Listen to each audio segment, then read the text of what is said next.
ladies and gentlemen. Welcome to Data Talks with Loren. This is a show where we talk about emerging trends in the data world to enable people to stay informed.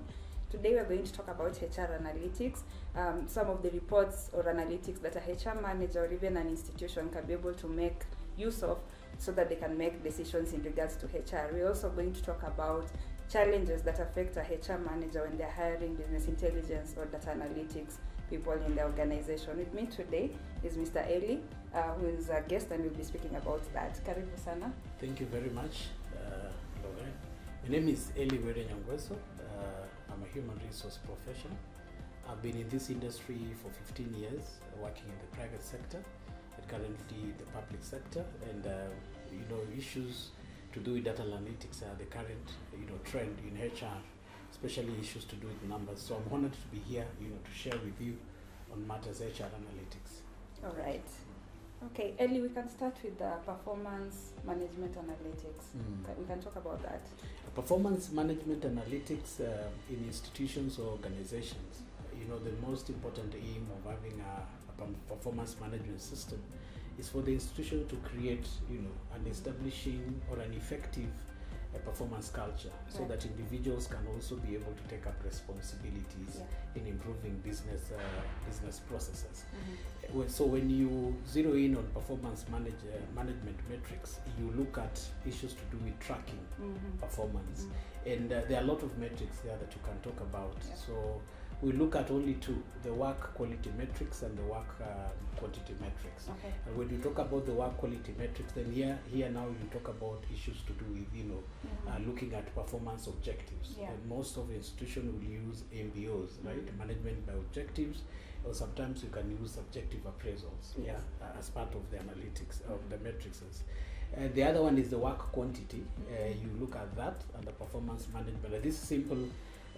For the sales people, you look at the number of sales that's supposed to be made and the number of productivity in terms of units. If you're in the manufacturing sector, then you zero in into things to do with production units, right, as part and parcel of matrices.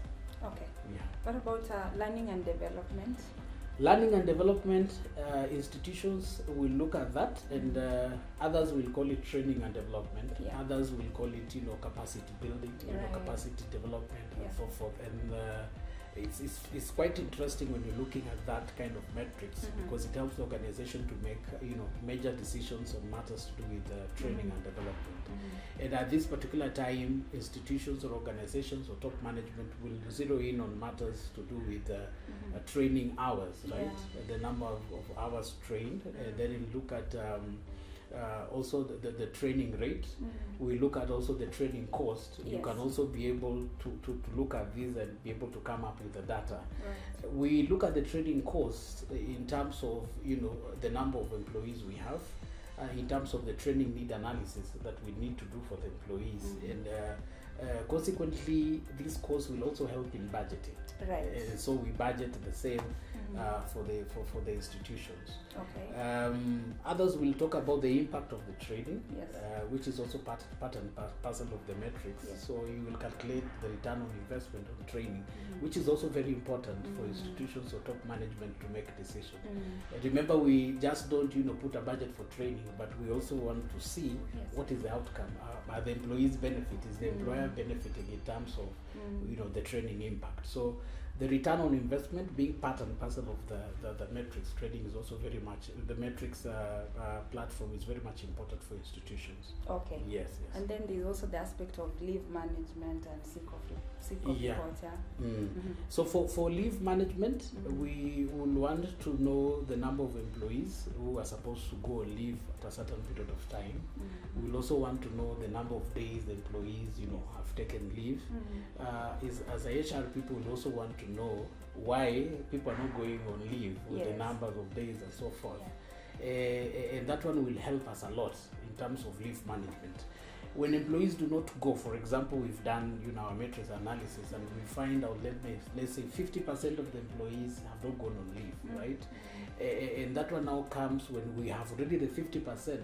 Out of the 50%, if it's 25% we are going to leave, then there's the leave management cost we're supposed to pay for these particular people to go. So it is going to increase the leave management cost for the institution. Hence, these matrices helps the organizations, to make such decisions, especially the top management. We want to know why are people are not going to leave? Is it because people are institutions are understaffed? Is our establishment okay? Why are people going to leave? There are certain reasons that we look at that, but we zero in especially on the leave management cost, so that we can be able to reduce it, especially when people are leaving or exiting the institution. Right. Yeah, and then there's the aspect of payments, because under that there are very many factors that you look at when you're analyzing this report. You can talk about that. The payments for human resource, we will talk about, we can put it under compensation and benefits matrices. Yeah. And when we talk about payments, then we talk about all those benefits that employees get in the institution. We will look at the basic one, which is the salaries, right? Part and parcel of the remuneration. So we will want to look at matrices like, let's say, basic salaries increasing at a particular rate at a particular period. So this one can be done annually. This one can be done mid here, so that we see how this particular benefits, especially salary, is increasing. And the other one, we have got so many benefits. The other one will be medical benefits. The other one will be group life benefit. The other one will be bonuses and allowances. And so we will also want to know the spending rate on these benefits on a yearly basis, on an annual basis, on a quarterly basis, so that we can also be able to make a decision, informed decision for top management.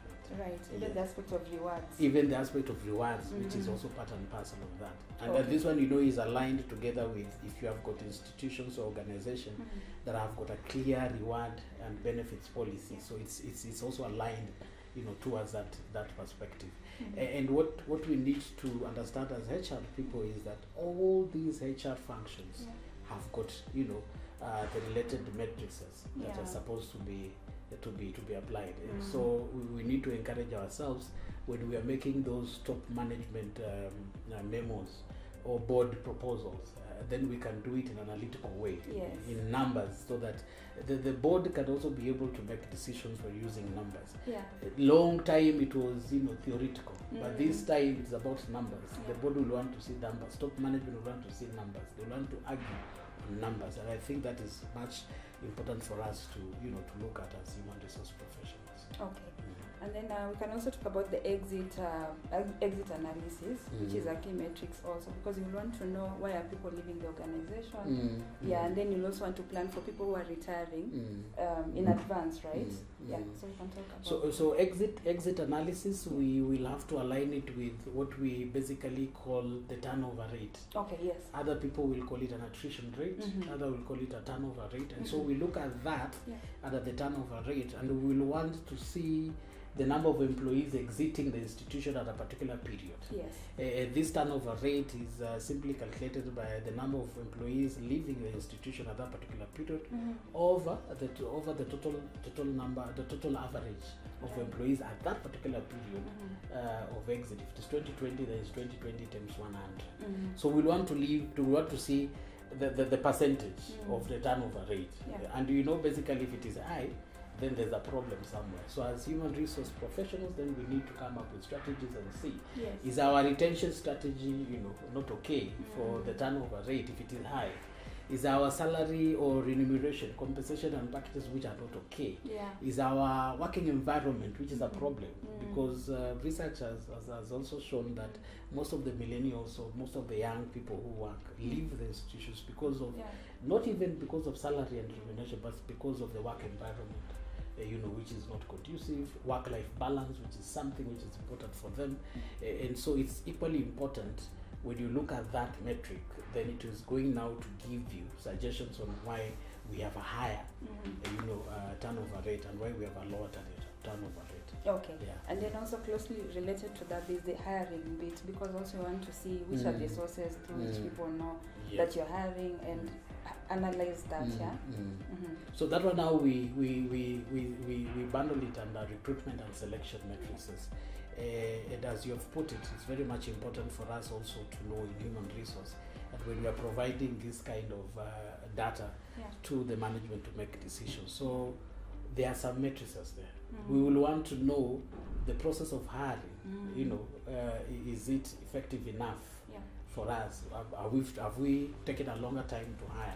Have we taken a shorter time to hire? So there are some matrices that we are supposed to have there that can also be able to, make you make an effective decision. For example, number one is the time to fill the vacancy.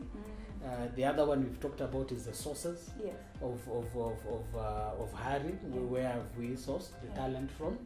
We can get talent from university, social media. Then the cost of hiring, which is very much important.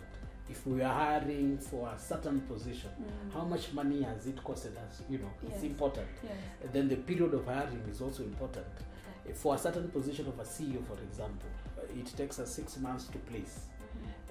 If it takes another institution 3 months to place, if it takes another institution another 7 or 1 year to place, then which is an effective way, right? So it gives a clear direction on the recruitment, strategies that we are going to put in place. And there are so many. For recruitment and selection, we can have 21 matrices. But we've talked about the few that I think is very much important, especially the cost of recruitment. Okay. Yes. And most importantly is budget. You need also to analyze that as HR so that you know what you're allocating, and even if you're hiring people, what is the amount being spent, right? Exactly. So budgeting is also one of the important, analytic that you can be able to look at, and zero need. And when you look at budgeting, especially in HR, you'll have to look at the HR expenses versus the overall budget, the overall organization budget. In terms of salary, how much are we taking in terms of salary from the overall budget? And most of the time you'll hear when there are issues to do with downsizing. The first particular element in HR that is supposed now to be touched or supposed to be talked about is the salaries. So people go to manpower. Where can we be able to reduce? So it is important we also look at that. What is the overall cost of HR expenses from the overall budget? And cutting down costs on those particular issues is very much important. What is the cost of training and development vis-a-vis the overall budget? What is the cost of administrative expenses, which is still under HR, vis-a-vis the overall budget? And how can we be able also now to reduce on that, or to make sure that one is at a level that is sustainable in the institution? Okay.